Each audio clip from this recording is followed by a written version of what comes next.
Hello guys and welcome back to the NPL Majors Power Rankings. So currently we are now in week 6 and you might just hear it from me. I'm Phalop, but also I'm alone this week. There's no Turbo unfortunately. And on top of that, I'm also having a pretty rough cold, as you might be able to hear. So I will try to keep it a little bit shorter as usual. I'll also do the rankings, like I don't even have Turbo's rankings because we had we had some time for the video due to the break week. That's why it's also a little bit later than normal. But yeah, Turbo pretty much was on his first vacation. Yeah, he should come back this week, but there was another vacation, so he's just in the vacation mood. And yeah, he was unable to commit unfortunately. And I asked my good pal Hera if he could join, but that man is also really busy with work and soccer practice and all. So yeah, we are riding this one solo. It will probably be the only week that will be solo. So just bear with me for this week, and next week we will be back together with Turbo. So let's cover the weekly recap very shortly, because I think it's especially this week really good to do it, because the matches might not be that fresh in your memory because there has already been like the break week in between. So the first match this week was the Tampa Bay Frocadiers versus the Montreal Absons, which ended up in a 2-0 victory for the Frocadiers. Basically, Mega Beedrill was able to clean up in the end game, which was pretty nice for him. But I think the tone was really set at the beginning with that Empoleon, which was a pretty cool Empoleon set with like a Sword Stance, more physically offensive with Defiant. It was also able to flinch the Porygon down, and because the Porygon was out of the way, that freed up a lot of space for some of his other mons and made the match a little bit easier for the Frocadiers. So I think that really set the tone for this match. So hopping straight on into the second match, which also was a 2-0, was the Newcastle Umbreon versus the Phoenix Symphoras. So Riz had a little bit of an off week, as he had quite a tough time dealing with the threats on the Umbreon's team. Especially the Salamence was able to, because with Scarf Outrage set, was able to pretty much clean up late game, but this was because Riz sacked his Clefable earlier on due to it switching in to a Darmanitan and bringing it down to its sash, and from there it was easy picking off later on, which is really unfortunate to see. I think that play really cost him pretty much the whole game. Then our third match was Toxapexians versus the Braviaries, also another 2-0. It's pretty much a trend this week. This was a little bit of a back and forth game. I think the Braviaries was really nice that he brought more of an offensive team this week. A little bit unfortunate was that this Evi got credit while it might otherwise have lived, and also it was like a dual screen Selectivire, so that it really could have helped him later on in the game, which is a little bit unfortunate. And also if you look just at the teams, he had a little bit of a tough time dealing with Shaman. Like, yes, there was like the Infernape and the Tokus, but once those were dealt with monsters like Lando and such, the Shaman pretty much was able to snag up some kills, and Gallade was able to finish it off with the game. So then we're already halfway through. So in the other half we start off with another 1-0, which was in the match of the Sunkers versus the Bewares. So basically this was like the back and forth game of the week. It was, you could not really tell at any point in time who now was really winning. There was a point that you saw Stouten was doing quite some work with a crit on a Zumara, and also able to two-shot Aerodactyl after living a hit. Was able to put some pressure on the Bewares, but Mega Latios on the other hand was also able to put pressure on the Sunkers, because he did not have much left for it, because Sylveon was offensive this week, so it could not freely switch in that much. And yeah, Amoonguss was able to sport some way through, but it got like an early wake up and still was kind of a big threat, also because Tito went down, because Cheese prioritized rocks, but luckily for him at the end, some of his other mons like Sylveon was still able to live a hit, kill it off, and Manaphy was able to clean up the game. Then the Staraptors versus the Bayern Munich. I think this was a pretty nice game to watch. It ended up in a 1-0 victory for the Staraptors. You have to compliment both sides, because if you look at one side, there's 3 kills for Crescella, and on the other side 5 whopping kills for Weavile. So Weavile was really the star of the show. He really Shadi put the pressure on like the ones that could normally deal with Weaver kind of well, like the Swampert, like the Gramble mainly, and when they were low, Weaver could just go in, which is really nice by him. He was also able to pass a wish, I think, later in the game from his mechanics to his Weaver, which really helped the Weaver out. But the Staraptors were prepared, and they brought a really bulky Crest with like Rest, Moonblast, Trishock and Calm Mind, and that was just able to stall out the game in the end, because the Bayern Munich basically forgot them on with like Taunt. So then one of the last games were the Red Giants versus the Lux Race, and then a 2-0 victory for the Lux Race. So basically this was the show of the Scyther plus Mega Lopunny combo. The Red Giants did not bring much for Lopunny, as you can see by the team, and also Bandit Scyther was able to grab some momentum in U-turn, was able to catch the Dragonite, I think, with a wing attack at a certain point in time, and it did much more than it could roost off. So it was also able to put the pressure on, and I think those two mons together pretty much won him the game. And then the last match was the Sharpedos versus the Golux, which ended up in a 2-0 victory for the Sharpedos. Basically, it was a little bit like the Golux had some answers for the mons on the Sharpedo side, like Ardino had a nice tech of Ice Beam for Landers, which is pretty nice, but due to Roserade missing some sleep outs on Celesteela, he could not really find the opportunity to set up with Sizzle, which was one of his win cons, and Celesteela was still able to be around and deal with mons like Sharpedo, like Sizzle pretty nicely, and the Scarfire Dragon was really clutch for the Sharpedos, because basically every time it came in, pretty much could snag a kill with a strong Draco Meteor. And that were all the week 6 results. So I'll now take a few seconds before moving over to the power ranks to catch a little bit of a break and drink some water, because otherwise this is going to be a painful ride.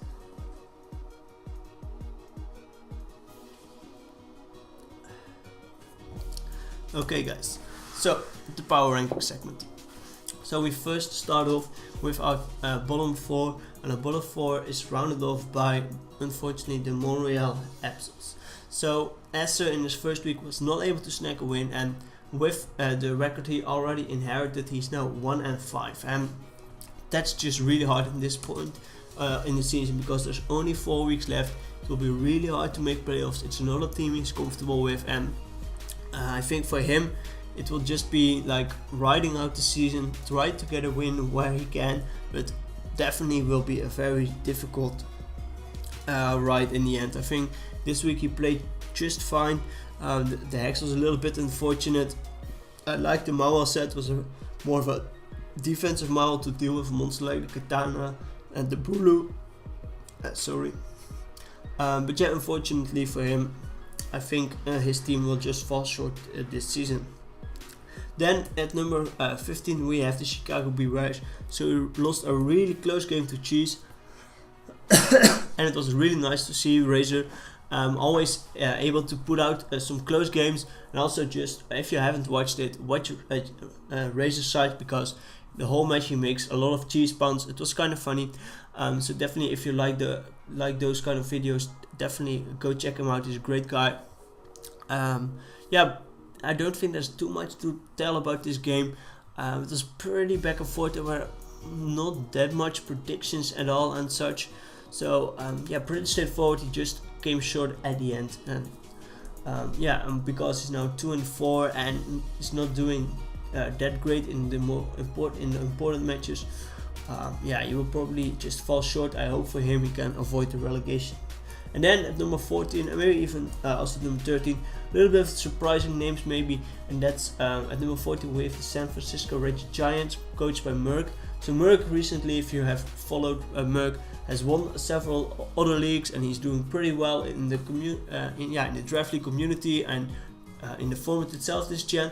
But for some reason he just can't find his groove in the NPL, and I think this season, which he also says, is that it basically has also to do with his draft. His draft is not really to his liking, and I can kind of see where he's coming from. It's definitely not really one of the best drafts there is, and that also fell short this week. I think he brought more of an offensive team, but he just did not have much for the Lopunny or the Scyther. Then in Lopen he had also some nice like the encore for the trio and such, which also made things a little bit harder. And also the D-Knight, he was trying to like TD up, but he also had roost, but then decided to catch him by going just for like yeah. So it was basically a pretty hard game for him, which he ultimately lost pretty badly, unfortunately. So then the Bayern Munich, also one of the guys which did not have a strong start to the season. Like he is stabilizing bit by bit, I feel. Also he made a lot of changes to his team, I think those helped a lot. But still, this week I think the Weaver really shined this week, and I really liked that. He also made a pretty aggressive play in the beginning. When Weaver is in on Gramble, he expects to switch. He goes for the icicle crash, catches the Crobat and kills it. Pretty nice. Also able to pass a wish in an almost dying Weavile. Really nice, but just in the end game, Jolt just hadn't beat him because he had that crash in the back. He knew that if he was able to put a little bit of pressure on Weavile even after the wish, get like 2 rounds of rock switch in, no Z move anymore, then he is just able to win, and that's exactly what he did. And just because he kind of misprepped for this kind of Cresselia and did not bring any taunt uses, that really cost him the game. Well, I think otherwise he would have definitely won it. Then moving on to our number 12, which are the Los Angeles Reshrams. So Manny has an up and down season, with his team. That's to know. I think that's not that surprising. I think this week he definitely had a solid chance, but I think just one set particularly was really annoying for him, and that was the more physically defensive Galio. It just had enough HP and defense, so it could take still a hit from the Crocodile in the end, which was like his main win con with the power trip, bulk up, rest talk set. So that was really yeah, that hurt him really pretty much in the end game. And other than that, I think the Carbonable did again a lot of work, and I think Maddie really showed that it's definitely not a mon to laugh at. Yeah, and I think otherwise, other than that, he played pretty nicely. Just he fell short at the end. He might have been able to do a little bit better if he passed the speed into Carbonable, but I think he just thought Crocodile would kill the Galio, which he would normally do if it was not that of a bulky Galio. Then just one place above him are the FC Poplio, so his opponent. So David, I think this week the Fistef Galio did phenomenal work. I think it was mainly there for like Scolipede, but now it helped a lot with the Crocodile and also with the Crab a little bit, which is really nice. And I think I also really liked the mixed Houndoom set, put a lot of pressure on Maddie's team. Yeah, and he basically played a pretty straightforward game, but he just had some nice sets, some bit of a surprising sets to Maddie, and that really catch Maddie off guard and was able to snag out the win. And then at number 11 we have, number 10, sorry. Number 10 we have the Baltimore Braviary. So our boy Blake, he started off 3-0 this season, and he's now back at 3-3, which is really unfortunate to see, of course. I think this week it was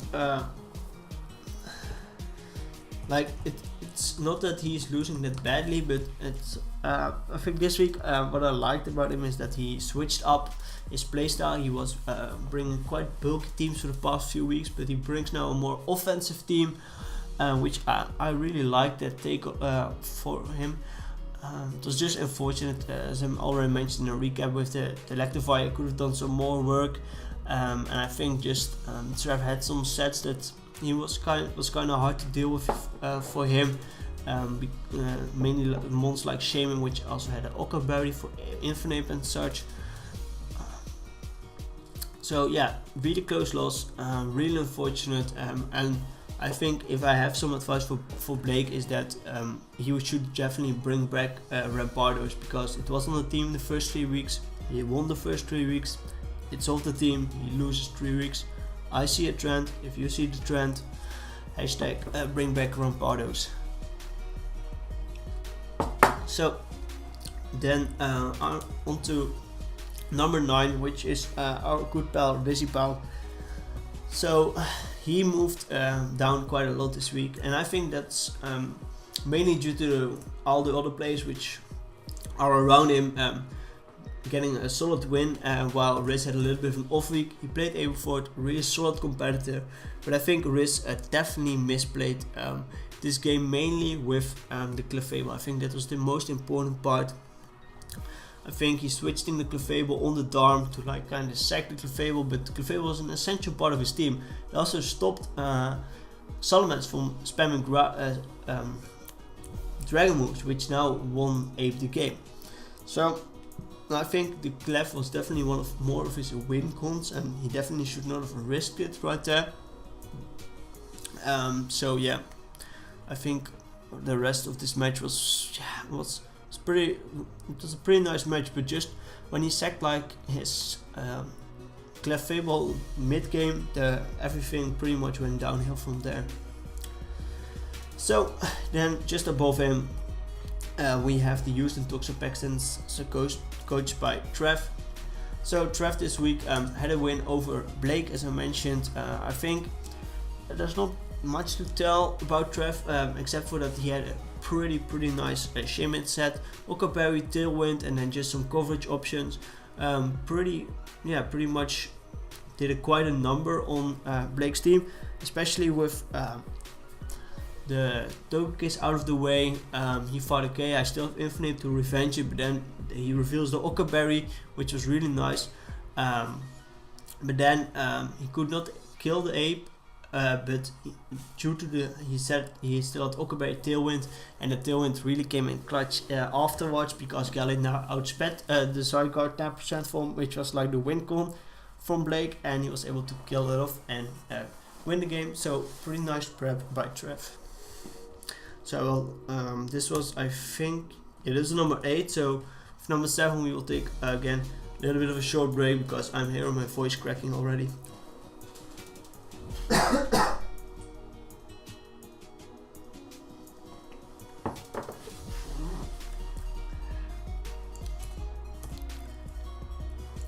Okay, on to our top 7. So at number 7 we have the Grom City Golux and our boy Rob Jr. So Rob again this week, he lost, but he lost to Gypsy, and yeah, you can. That's not that bad actually. And there's also, if you look at the match, it was a pretty close match. Maybe with the sleep powder hitting, it could have been a different match, because he was looking to like deal with Celesteela in that way, because it was getting a little bit annoying for him, especially for monsters like the Mega Sharpedo and also the Scizor, because now it had to U-turn every time, because otherwise Celesteela would just get a free switch, and if that Celesteela was down or just asleep and such, things might have been a little bit different. But now unfortunately it wasn't, and because he did not have much counterplay to like the Hydreigon just spamming the Draco Meteors, and that really hurt him and pretty much lost him the game, because I think Hydra came in like a few times, dropped the Draco, I think almost every time, got 3 kills in the end, which was really really game changing.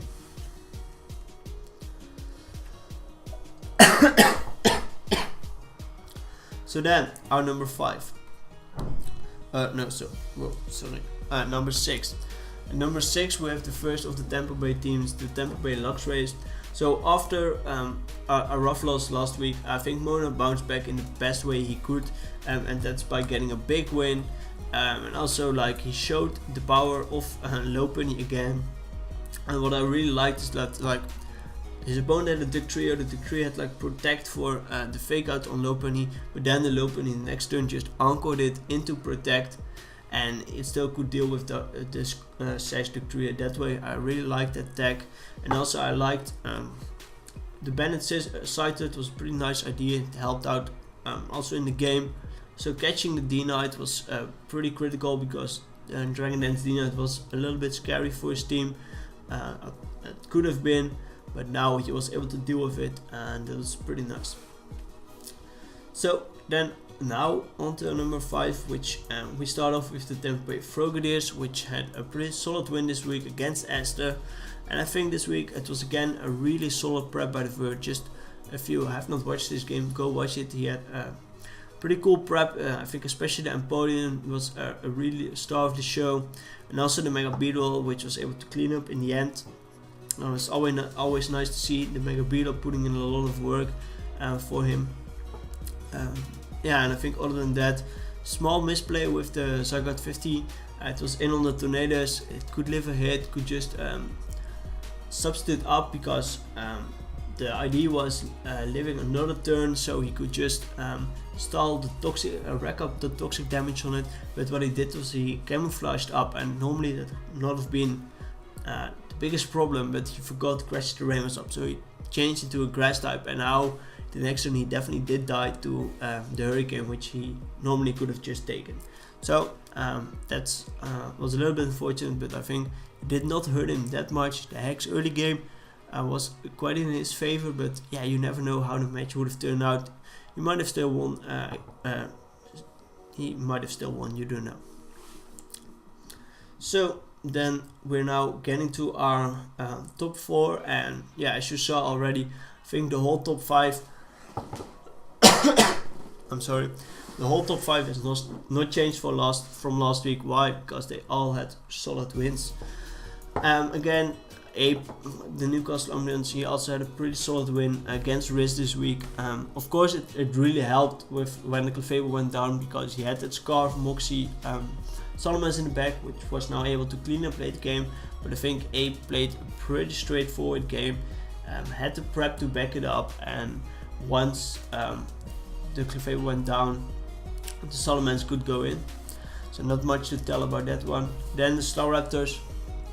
So Jolt this week, again, similar to the last few weeks, Jolt has just that one great plan, and that was this time his Cresselia set. It was a great Cresselia set, and he knew that it could basically win in the game if Weevil was just low enough, and Weevil had his Z move burned if it had any.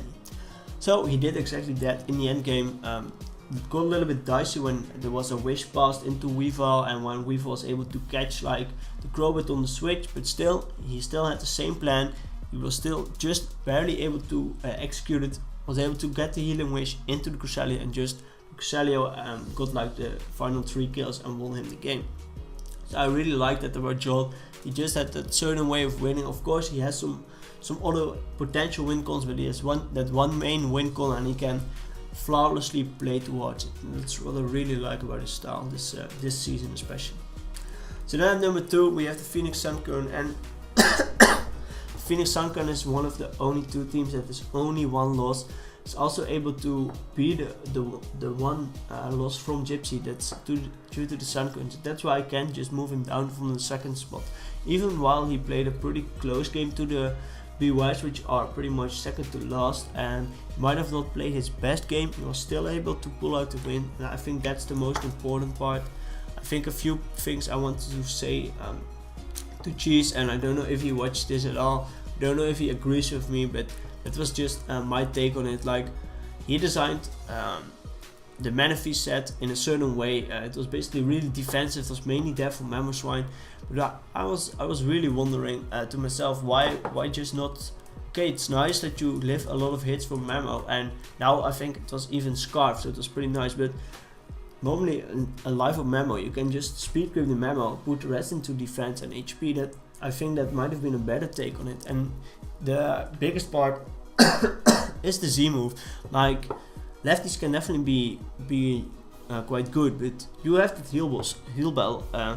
You even tagged on heal bell just to have heal bell. But if you had Normalium Z heal bell, not only would like knockoff damage be reduced, which is always nice, but also Normalium Z heal bell basically gets rid of all the status and is like it's basically like a full stop, because it also heals Manaphy back to full, which I think could have definitely helped this game.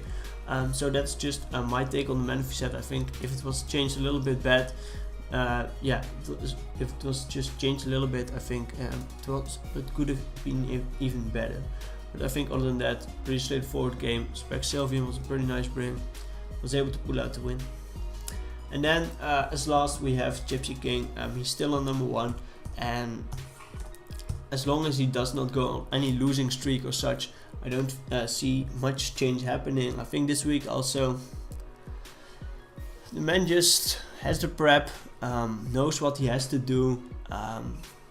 Even when you have threats like the Landorus and the Celesteela, he finds one mon that particularly shines this week, and that was the Hydreigon. The Scarf Hydreigon, pretty simple set, but every time was a great revenger and just could snag the kills it needed to get.